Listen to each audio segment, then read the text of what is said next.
This video is to show you how to use the body measurement. We do so by having a wall measurement guide with a laser guide that'll keep the measurements consistent from customer to customer and from coach to coach, because you all have a tendency to measure in different places. This will eliminate this spot. Now, I've already placed this on the second measurement, which is the shoulder. We don't need the laser for the neck, and you'll see that it's at 4 feet 2 1/4 inches. If you follow it over on the subject, you'll see that there'll be a red line here on the clothing area, and that will be your guide to do the measurement. When using the tape, you'll want to put your thumb about 1.5 inches onto the tape and ask the patient to press at the end of your thumb onto their body. That will give you a little tab to grab onto to eliminate touching the subject in some sensitive areas when you go to measure them.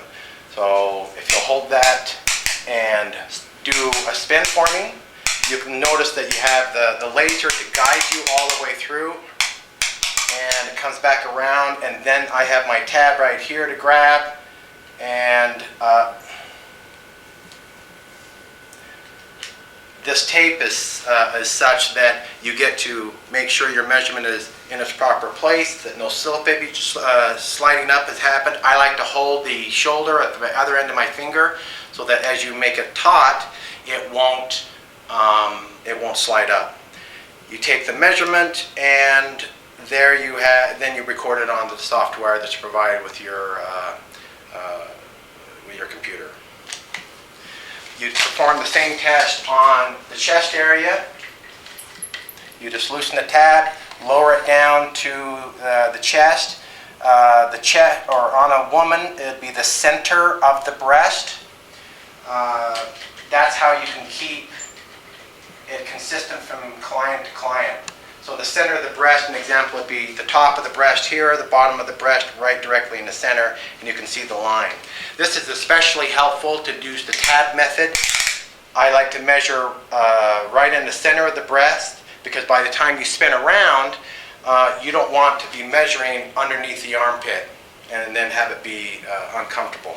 So I ask them to hold it right there, and then, hold it right there, and then arm up as they spin. I like to do a little joke. This is our weekly WEO dance. And as you can see, there's a little tab for me just to simply grab. I don't have to touch the breast.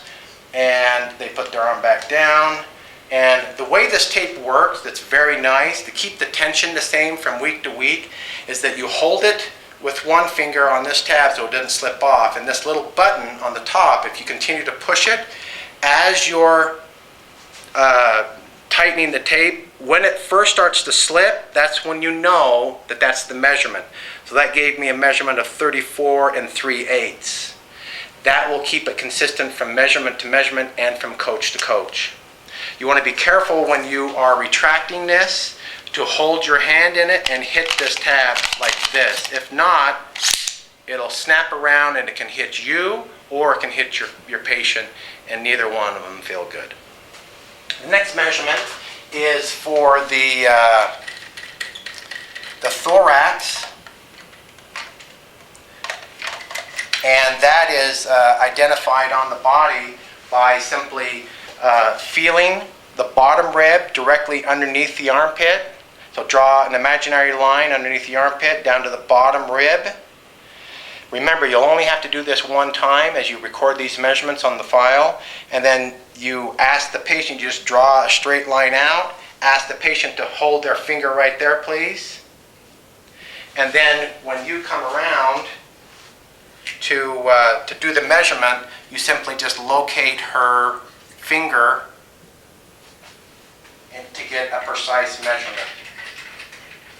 Then you continue the same measurement as we outlined before, having the client hold. You can let go of that spot there, and then rotate. You can follow the line all the way around the body to make sure that it doesn't go up and down. Grabbing the tab, and sometimes all you have to do, if it's too far over to the side, you want it more to the front, you just grab the back of the tape over here and help spin it around keeping it level. If you're a little concerned if the back has slipped up, you just have the patient turn around. You can see, oh, I need to do a little slightly an adjustment. If they do have wrinkly clothes, go ahead and just say, I'm gonna pull your clothing down a little bit there, and to get rid of any bunching of fabric, and then you can get your measurement back to where you want it.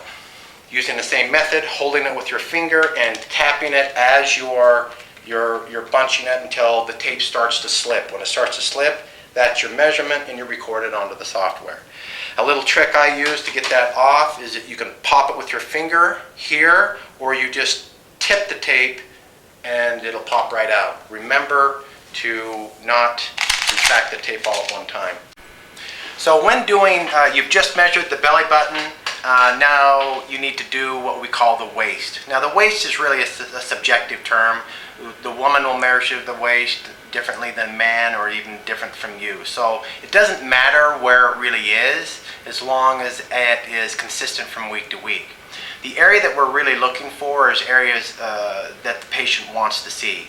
In this case, I call the waist or them love handles. Okay, so what you can do is just look or feel where the love handle would be. You measure the top of the love handle with one finger, the bottom of the love handle with the other, and you mark just the center right in the middle of those, asking the patient to then mark it with their finger so you can match it up to the laser. And so I come back and you measure it so that it's precise. And one thing that you should point out is when you're doing the love handle area, if you have someone that's very heavy, the love handle area is going to change. The front of the belly in a very obese individual, that belly button location, for example, may start out clear down here, and as they lose the weight, the location of the belly button is going to drift its way up. So you're only taking the belly button measurement the first time. From that point on, you continue to do the laser measurement so that we stay consistent and we don't get false readings. And you want to make sure that you pull down the cloth so that you don't have a bunching to give you a false reading.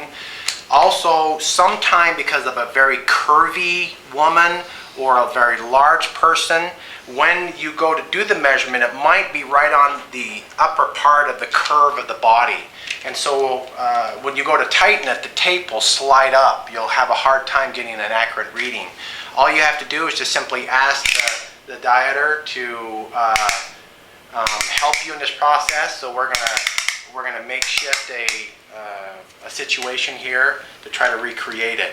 All I'm gonna do is, if there is an area, like I want this right here, and it's gonna slip up when I tighten it, right?